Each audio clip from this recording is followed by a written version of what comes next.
This is an important part. We never asked anybody for money on these videos. We're just kind of sharing what we did, and people were attracted to us.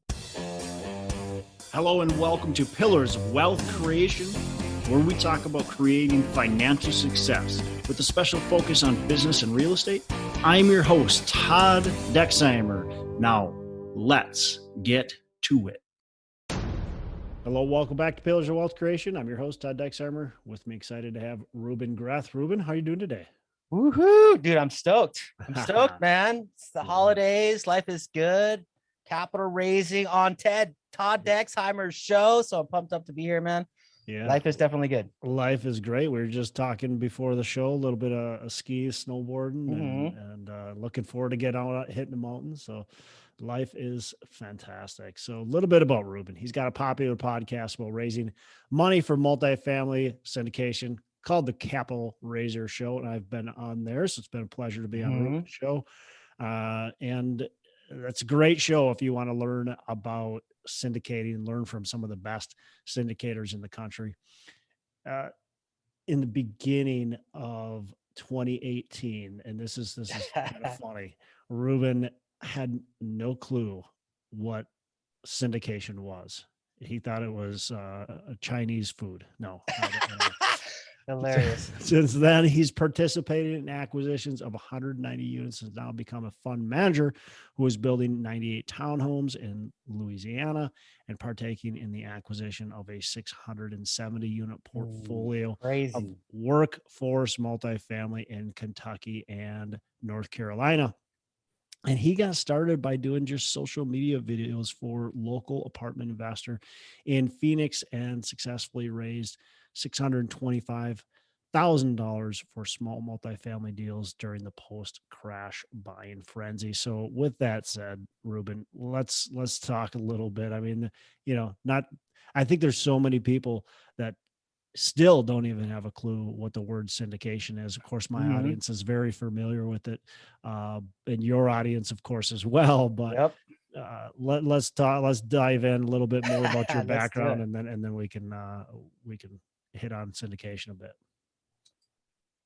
So I started after graduating college trying to figure out a way to forge my way into real estate, and thought, I'll just go. So did you always want, like you said you started like from college? So you were interested in real estate right away? Oh no. So like when I was a kid, my dad used to drive me around to his rental properties collecting the rent. And he told me, because I admired him for being a doctor, and he was this politician that had these crazy parties where he played mariachi music and had all these like really important people there. But he always told me, I made my money in real estate. It wasn't as a doctor, wasn't as a military corporal, had nothing to do with politics. It was real estate that got me, and got us this portfolio that he's leaving to our family as a legacy. And I was like, well, how do I get into this? And I really didn't know, because he died when I was young. So I was like, there's no other entrepreneurs in my family besides my dad. So like everybody was just like, go get a job, do the normal stuff. And then I was like, no, like I want to do what dad did. Like he was a real estate investor. And so eventually I was like, let me try mortgages. Maybe this will be a good stepping stone. All I learned was, financing techniques and selling, mortgages. That didn't really help, but I did come across this group that taught real estate here in Phoenix. And then they had a class on multifamily. I started a meetup to kind of promote and connect people together. And this one dude came into town, and he had a bankruptcy. He had lost all his money in spec homes during the crash, but he was buying a fourplex every other week in town. And I was like, how are you doing this? He's like, well, obviously I can't finance it because I got a bankruptcy. So I'm raising money for it right now during this specific time in history. This is going to be the biggest transfer of wealth that we're ever going to experience in our lives. Everything is rock bottom right now. We can buy units at like $17,000 a door for a 2-bedroom, 1-bath. It was just ridiculous prices. And you could basically purchase it, put a renter in there or a resident, and then cash flow astronomically, or at least during this particular time frame. So he was buying a bunch of units, and I said, okay, well, I don't know how to raise the capital side. Is it cool if I just follow you around, shoot some videos of you? And basically you can tell people how you found it, how you negotiated the contract, how you got it for less than what the offer price was, et cetera, et cetera. And we shared a bunch of these messages and videos on YouTube. And over a period of 9 to 12 months, people were just like, oh, damn, this seems like a really great model. Instead of me trying to duplicate your model, how about I give you some money and we can partner on this? And we never asked anybody.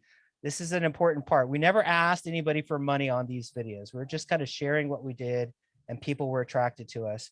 So they would, and it's not like you can just kind of say, hey, come have lunch with me and then invest $100,000 with me or whatever. Like we had to court these people, let them touch the physical assets, have them review our business model. But over a period of 12 months, we raised like $600,000. And my partner was just like, damn, dude, you just raised like $600,000 off YouTube. How, why don't you focus on that? We don't need 2 acquisition specialists. You focus on this. I'll focus on micromanaging all of the contractors and getting this thing and rented and all of that. And so I did, and I wanted to go crazy with it. And he's like, yeah, go full blown. So I hired like these guys that were going to write a book for us, and we were going to do a CD system and a drip campaign and go on tour. And I even hired this like producer from San Diego to come in, and we are going to do a pilot show that we were going to pitch to A&E, because everybody's show was on fix and flip and nobody was really doing generational wealth with multifamily. And then I like had all this investing and marketing dollars into this kind of thing that I wanted to do. And then he was so busy micromanaging these contractors that he started not showing up. And then I started getting angry with him, and we started kind of butting heads. And then I kind of left, and because I was a marketer, not necessarily a real estate investor that was promoting somebody else's business, I didn't know how to do all the real estate stuff on my own and didn't have the confidence. I still had limiting beliefs that, like, even though I had accomplished my first deal, and they say that there's this law of the first deal, I didn't experience that because I wasn't on the investing side. I was on the marketing side, which now I refer to as capital raising. And I ended up, selling off all my properties, made a good profit, made money for all of my investors, but could not repeat the process on my own. Ended up back in corporate America and could not handle being behind a desk. So eventually I quit, went down into Mexico to kind of regroup, spent a year down there camping on the beach, and then found a little place in Playa del Carmen, stayed about a year, came back, met this really beautiful lady before I came back. And then she ended up being my wife and inspired me to get back into real estate. But all I knew was fourplexes, 12plexes. I'm going to buy a fourplex. This is the model that I created. I'm going to buy a fourplex. I'm going to pay down the equity. I'm going to multiply my portfolio. Once every 2 years, I'll go from 1 fourplexes to 2 to 4 to 8 to 16 to 32, and I'll be done. Yep. And I presented this plan to somebody at a real estate, like a local investor RIA, and they're like, well, why don't you just take down 128 units right now? And I'm like, what are you talking about? What? I have 0 units. Like, how do you go from 0 to 128 in one shot? And they're like, well, first of all, stop trying to do this by yourself. Join some team members, put together this thing that we refer to as syndication, which essentially just means getting a group of people together that have the same common goal, and then take down these huge deals together instead of you trying to do this whole thing by yourself. So I found a local mom and pop syndicator. They were doing heavy lift stuff in Tucson, and I interviewed them, and I'm like, how do I put together my real estate team, my syndication team? I'm still learning about this. And they're like, well, what do you care? I'm like, well, I've raised some money on social media. I see multifamily as a tool for creating generational wealth. I want to get into it. And they're like, wait, what? You raised money on social media? We need somebody that does that. Come on board with us, raise capital for us. And I still didn't really know the whole process. So I figured, because I read Joe Fairless's book, the best ever apartment syndication book, it said on the capital raising portions of that book, go start a interview-based thought leadership platform. So I'm like, well, if I'm going to do a podcast, I might as well do one on the topic that most interests me, which is capital raising. So that was the inception of the Capital Raiser Show. And over a period of about 2 years, I interviewed all these sponsors, interviewed all these capital raisers, and started contemplating, how do I put these guys together, these capital raisers and these sponsors, and facilitate this transaction and make money. And I was interviewing attorneys, and they kept on saying the same thing. if you want to do this, the only way that you can legally, compliantly do it within SEC guidelines is you have to start your own fund. So that seed was planted. Eventually, I outgrew that little mom and pop team, which is a great team, and I'm very grateful to them. Shout out to Bakerson for hooking me up with my first chance at learning syndication. But I eventually went off to go launch my own fund. And then somebody that I had interviewed said, "Hey, I've already raised $20 million. You have all this national exposure from your show. And, because you're mentored by these guys that teach automations and marketing and rebranding and all these things that are really important for capital raising, I don't want to do that stuff. Like, why don't you join me? You bring all that stuff and the exposure to us. We'll create this new company." And I did. I'm like, yeah, that, I don't have to go start my own fund. I don't have to start my own website. Let me join forces with you. And, just like, since this was just like 5 months ago, I joined forces with him. We're in the middle of 3 capital raises right now. One of them, we kind of have 2 branches of our business. We're building our own townhomes that we're essentially going to build a portfolio of 98 units, rent them out, sell them to an institution. And that's part of our business. The other part of our business is we go and raise capital for other syndicating sponsors. And we have a couple of deals that we're raising for right now. And I'm in the middle of a bunch of stuff. And now all of a sudden, because I'm not limited to these little Arizona deals, I have access to these sponsors and deals across the country. Now I'm raising for like a 670 unit portfolio out in Kentucky. And it's a portfolio that also consists of some deals in North Carolina. And then, we're taking on all these new sponsors, occasionally, if they, can get through our vetting process. We like to work all over the country, in Texas particularly. And it's an exciting time. And I just started pulling in. A lot of my business comes from capital raisers, because that's what my show's about. So I get these capital raisers, "Hey, how do we raise capital for you?" "Oh, well, let's make you a part owner of our fund, and then we'll invest with the best sponsors together. And then you can have access to all of our systems. You won't have to start your own security and your own fund. You can just become a part of ours. We'll handle all that. And then if you have a database of investors, we can all raise together." And then, so this is how the whole magic started to begin to happen. And it's a lot of fun, considering that just a few years ago, I didn't know anything about this industry. It's kind of crazy how fast you can scale in this business. So it's a lot of fun, man. That's great. That's great. Yeah. You thought it was a Chinese food, right? um, so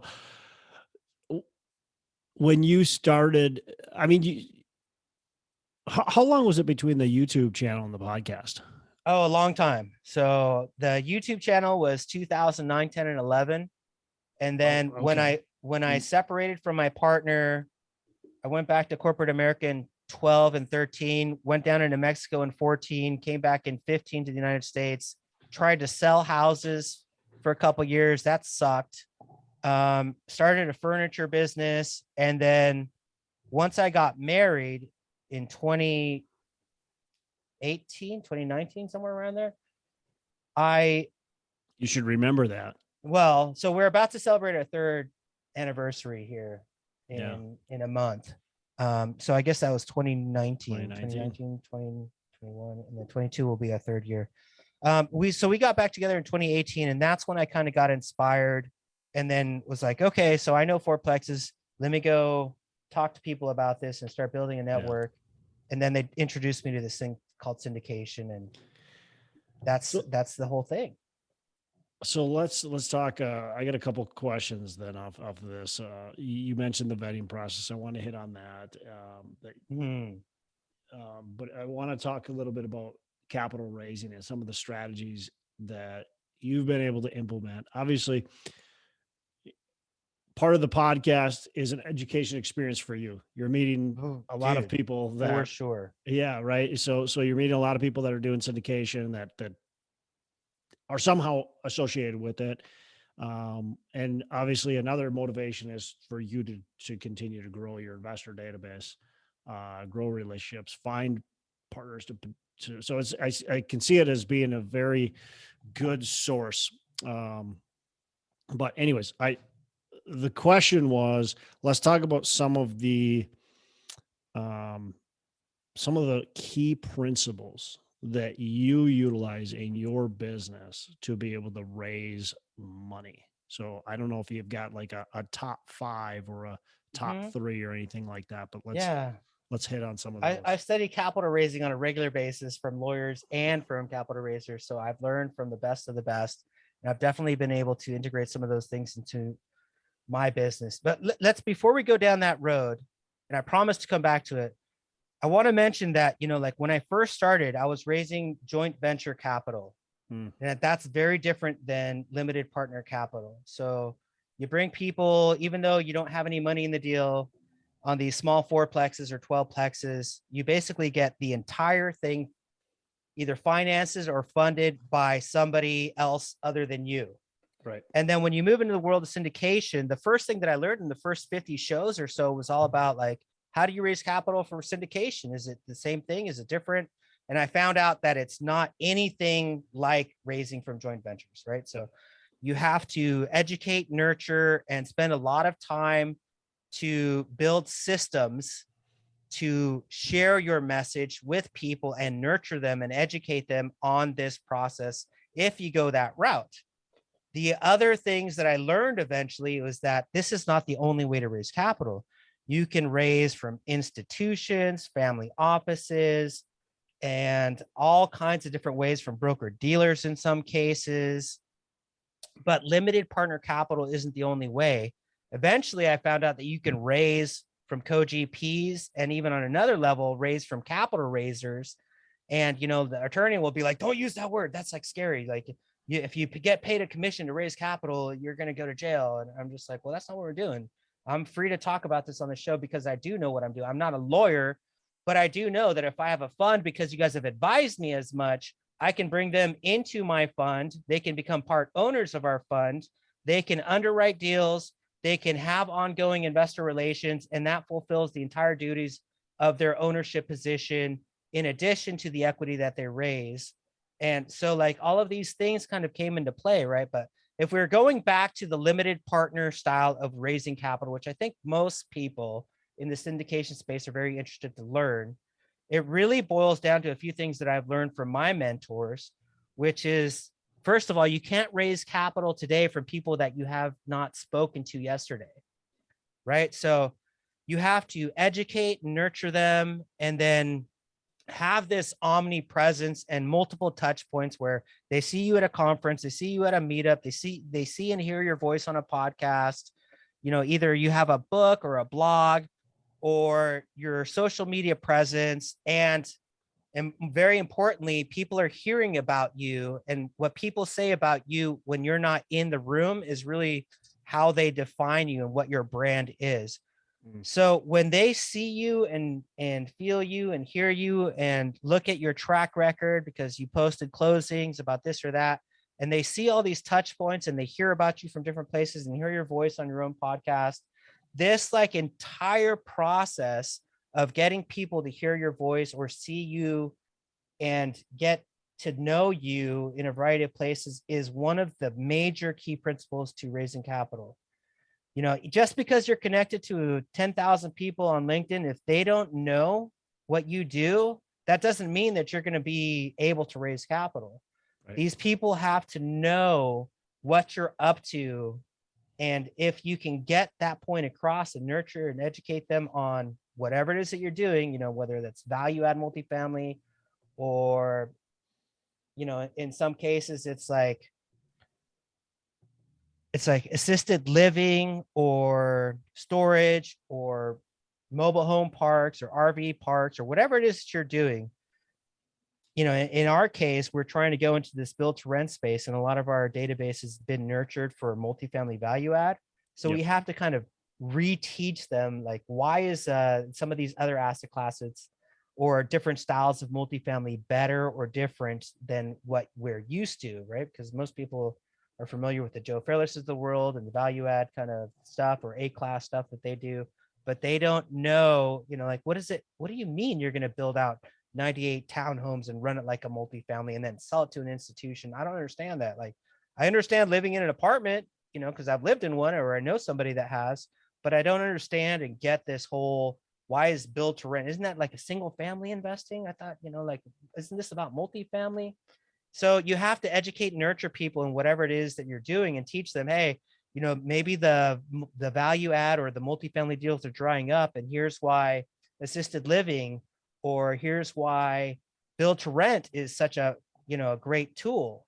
First of all, you have a greater deal of control, and there's more potential cash flow or other kind of benefits or back end benefits and returns, and you're not competing with people at the same level. And if you're a capital raiser like me or a fund manager, like, dude, I don't want to compete with the Zach Kaptenstalls of the world and try and beat him out on a price of his, that his ability to acquire stuff here in Phoenix. Like, I want to just invest with the best operators, work with them, and then focus on my superpower, which is the money, and the equity side. So these are some of the things that I've learned along the way. Yeah, I think that education, I've seen it. I mean, I'm still buying multifamily, but that's what I would always talk about is multifamily. And so then when I start buying assisted living, or I bought a flex space this year, and I've got to go raise for this flex space, and my investors are silent. Mm-hmm. Guys, like these numbers, that was especially the case. I think the flex space versus the multifamily, they're like two totally different universes. Mm-hmm. And I just raised like $5.5 million in just a couple days on the multifamily.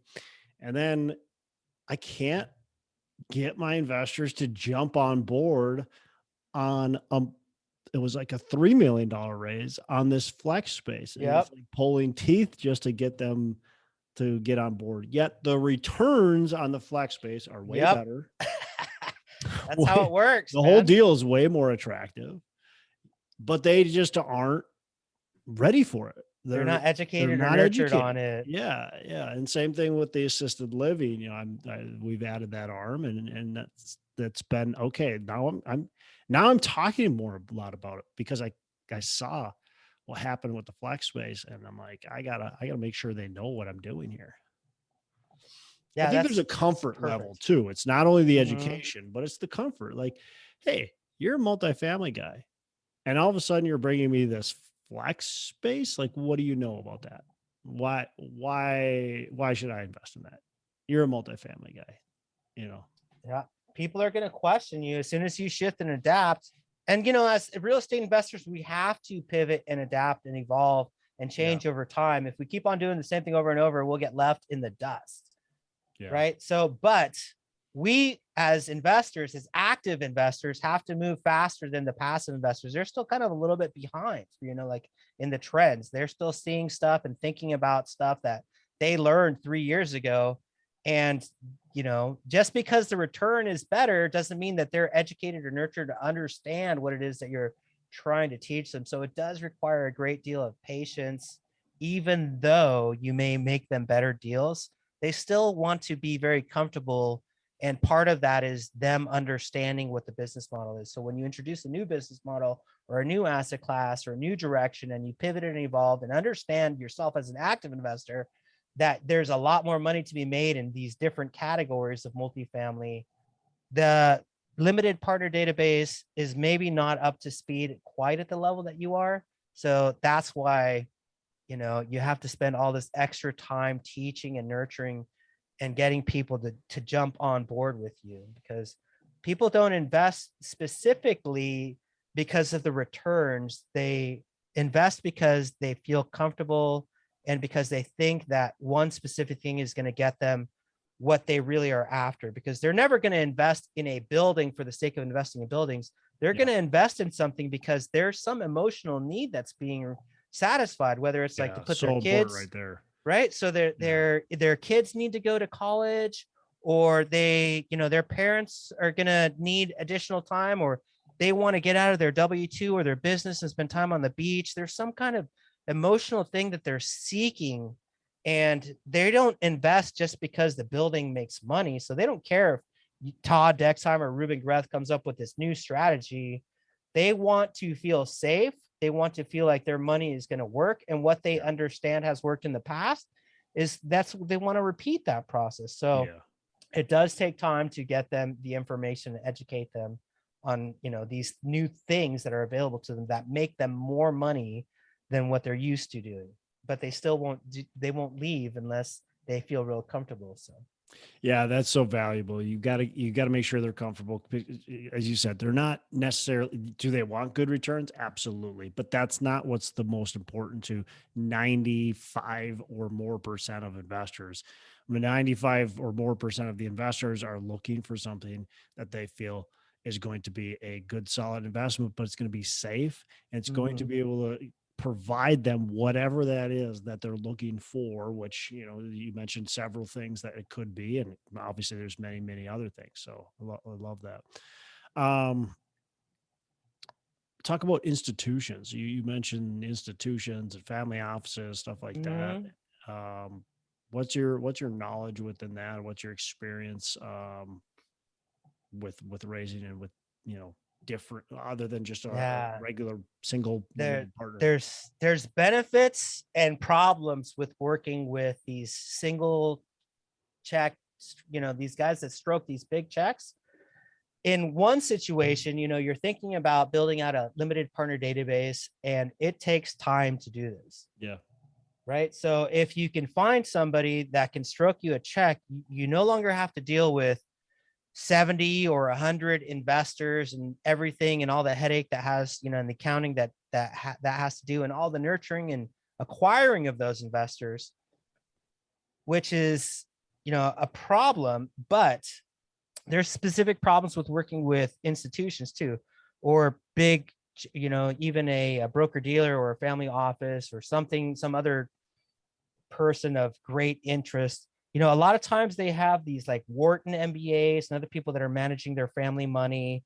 And if you put together a plan for execution, then there's any kind of deviation. Oh, there's some unexpected expense for additional roofing. Then you have to answer to them.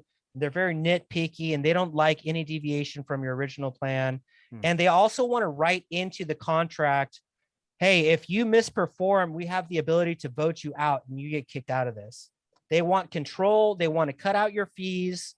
They want you to make less money per transaction than you would if you dealt with all of these limited partners.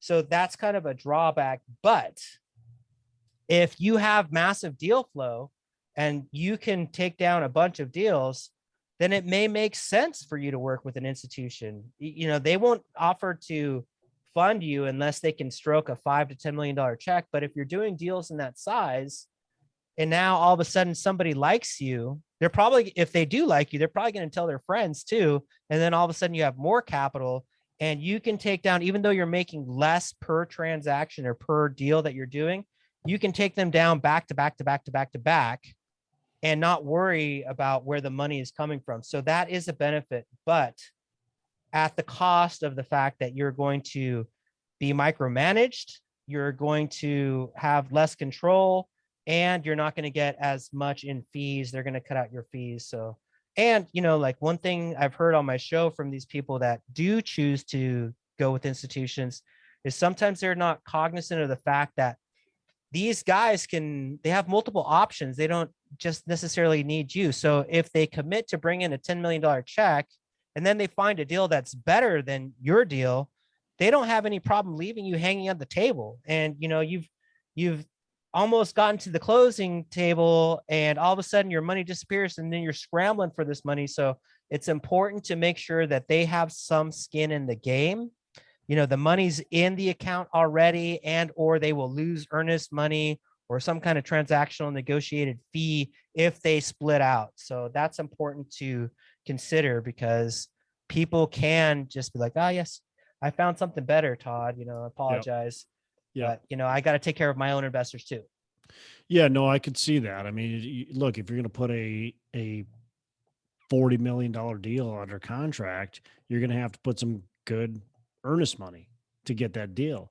So if somebody's going to be telling you they're going to give you $10 million, well, you might want some good amount of earnest money from them to ensure they're going to actually give you that $10 million. Yep. Maybe cover earnest money check that you had to put in or close to it or something like that, because that's a huge deal. Could you imagine a $10 million equity partner leaving you high and dry a week before closing? I've heard horror stories that are basically that. Yeah. And they have every right to do that unless unless you've got some sort of recourse, which likely you don't unless you have some of their money or all of their money. Interesting. Yeah, I haven't gone that route. I don't love the idea of having somebody that gets a lot of control. You're right. Just because I don't have a job anymore. I'm not working for somebody. And now I do work for my investors, right? But just having somebody that has that much control feels like now you're working a job. I feel like I don't know, it just doesn't sit well with me, I guess. Yeah, no entrepreneur, if they got into entrepreneurship so they could have freedom, wants to then be micromanaged by some Wharton MBA. Yeah, I hear there. What's a mistake that you've made, and how have you learned from it? So on the capital raising side, since that's kind of my niche, I would say that, some of the first mistakes that I learned was that just because you have a great deal that makes greater returns than what the Joe Fairlesses are offering, that just because it pencils on paper, that doesn't mean that people are going to flock to your deals. So it doesn't matter, because here's what the trendy LP likes. They want big deals in big markets that cash flow from day one, that don't deviate from the norm of what their friends think is safe. And if you're doing a heavy lift value add in a little market that's not cash flowing from day one, that deviates from what all the other LP friends of theirs are doing, even though the returns may be greater, that does not mean that they're going to invest. So one of the big things is like, you gotta, we learned the painful ways. We got to survey our investors to make sure that what we are providing them is something that they want, instead of, hey, let's just put together this deal that pencils, that makes all this financial sense, and then pitch that to people, because that might not be what they're looking for. So I would say, like, one of the biggest lessons was like to go and survey my investors, find out what it is that they want, and then go and provide them with what it is that they want. Because that's part of the key to capital raising. Hey, if I found you a deal that met your criteria, would you invest? If they say yes, then you're onto something. Yeah. But when you just, without asking them, say, oh, I got this, 24% IRR in a heavy lift in Sierra, whatever, some little town in the middle of nowhere, they're just like, oh, well, first of all, I don't know anything about that market. Yeah. I don't know any investors that invest in that place. And on top of that, you're saying it's not going to cash flow. That's not what I wanted. I really wanted something that cash flows from the beginning, so then you have to, at that point, it's too late to re-educate them and nurture them, and you're stuck, right? So what are the other major things? Give me a 12 IRR in Austin, Texas, and give me a 24 IRR in Cleveland, Ohio, and I will be able to fill Austin, Texas 5 times faster. Yeah, I can fill Cleveland, Ohio. That's an important point. The other thing that like I really learned is that communication is probably the most important part of this whole thing. Yeah, and under talked about. Because most people, like, if you ask them, hey, are you going to reinvest with your existing sponsor? If they say no, it's probably not because they didn't make money. It's probably because their investor experience sucked, right? Mm-hmm. They didn't get communicated with. They got $50,000 on the line. It's part of their nest egg or their whole nest egg. Hopefully not that, but they just need to hear what's going on. Like, especially at nighttime, if they're working their W-2 and they're in their pajamas, they want to know what's going on. And there's no portal. They can't pop in there and see, what's been going on with the money. And then they call you and then you're not answering. You're not responding to them. They send an email and then they're not getting anything back. That is super stressful for the investor. Yep. So that is a key part. And when we're out vetting operators, one of the most important things that I want to know is like how many of their investors that have worked with them in the past are repeating? Are they coming back? And if that number is low, that probably means there's some kind of communication issue. So when you hear 70 to 90% return investors, that is like, oh, okay, good. So like that, Yep. that solves a lot of my internal turmoil of whether or not I should invest with you. And one more thing that's really important to me, like we used to understand that like branding and communicating and marketing were really important, but we would never implement it into our business. So when we had a new deal, it was all hands on deck, raise capital, raise capital. Like, don't worry about the website rebranding. We'll do that next time. And then it would never get done. And you'd still be living in the dark ages and not being able to compete in terms of your image, your brand image, and your communications with anybody else. So when I finally left my old company and got to my new company, I said, hey, the very first thing that is a requirement for me to join here is that we rebrand and that we implement all these automations and things, because the last thing I want to do is be a part of a company that is not important to. Like if we want to get to the Annie Dickerson levels and the Todd Dexheimer levels, like we need to have our stuff on point. And they agreed, right? So I'm like, sweet, all right, let's do this, you know? So Yep. we implemented all that stuff and brought some team members on to help us with it. But that's a huge, huge, huge part that I cannot stress enough is like, if your website sucks and it's got pictures of buildings and there's no emotional, you know, things that lure you in, if it's just like hypotheticals and return structures, even on your webinars, if there's no emotional things that are satisfying the investor, that's really a problem. If you're not walking them through StoryBrand where you're making them the hero and you're like, oh, well, I'm the hero. Look at me and look at my track record and what I've done in the past. Like you're not really tapping into their emotional requirements and the things that they need to do for their own family, like creating generational wealth for themselves and creating legacy. So all of those things are so important when it comes to, if you really want to grow and help a lot of people and that stuff takes a back burner, that's going to be a major headache for a lot of people. I think that's super important. You just mentioned there that you got, I think you kind of mentioned building a story brand. Is that the book you were talking about?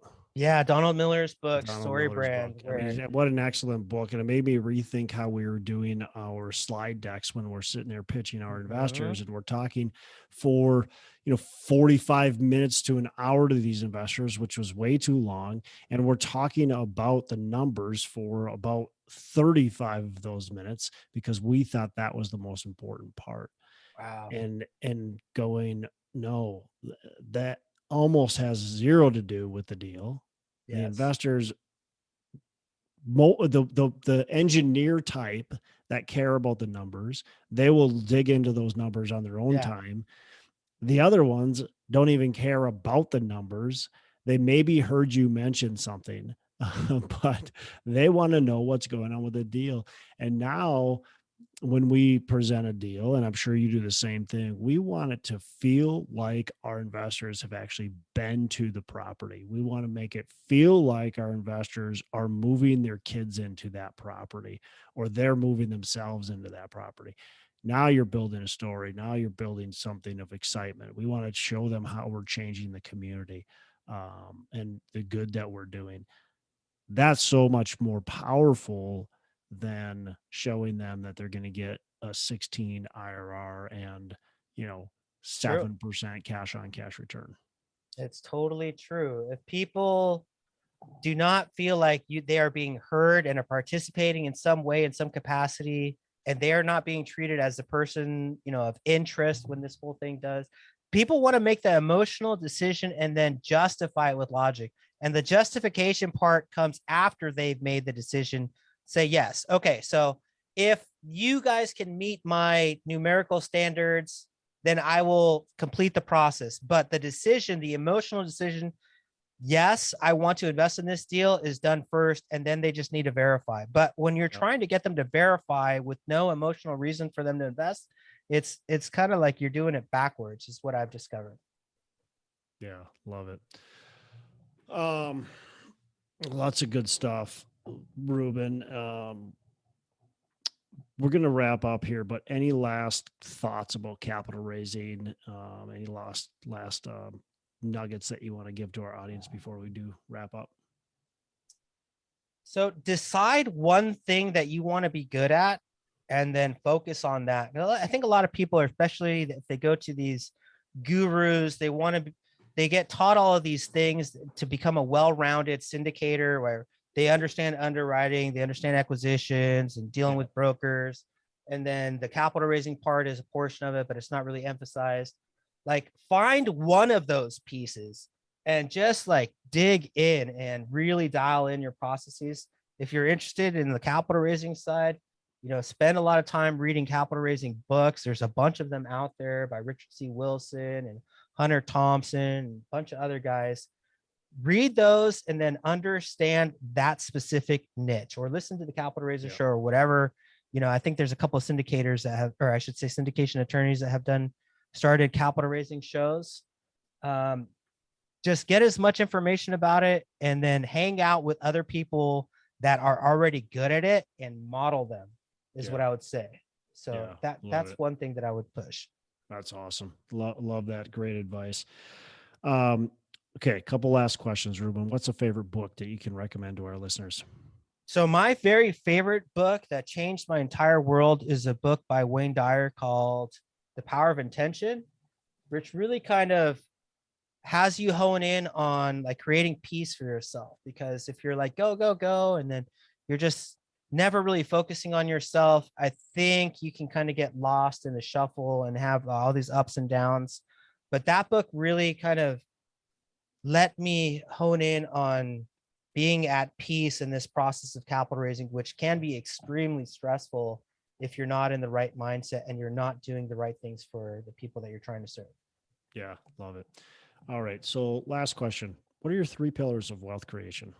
Yeah, I heard this on one of your previous shows and I took some notes.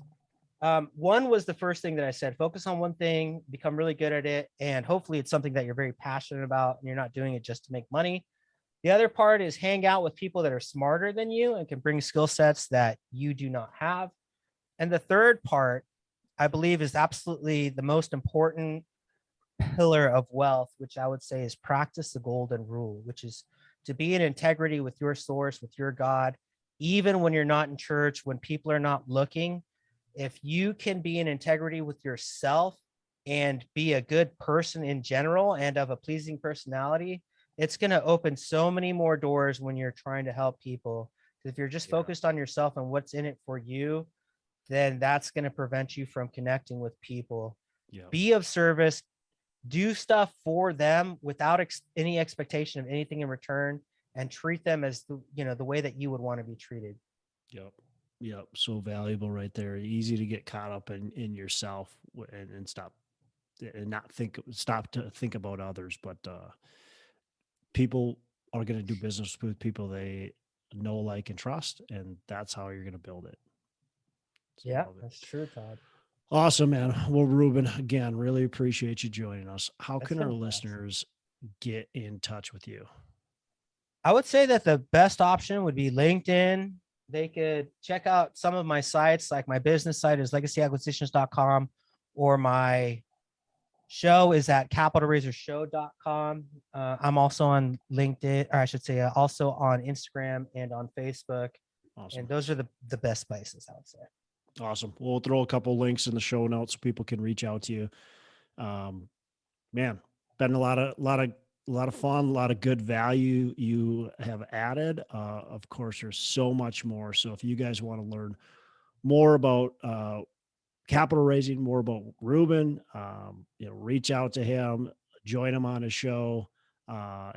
You'll learn a ton. So it's been a lot of fun being on your show. I think I was on twice, so it's been a lot of fun being on it. And thanks so much for joining us. I appreciate you coming on, man. Definitely honored to be here, man. Thanks you for inviting me. Hey, thanks so much for listening. I appreciate you being a loyal listener. I would love to have you go on to our Facebook page and subscribe, give us a thumbs up, go on to iTunes or wherever you listen and give us a rating and review. Don't forget to subscribe. Your rating and review just helps us push this out to more and more people and continue to grow our audience and hopefully positively affect a ton of people out there that really need this and want this. So the other thing I've got for you is a free ebook on my website. So go on to venturedproperties.com, and download our free ebook on real estate and on syndication. And I've got some data points in there, some really good stuff for you. So I'd love to have you take a look at that. It's free. I'm not expecting anything from it.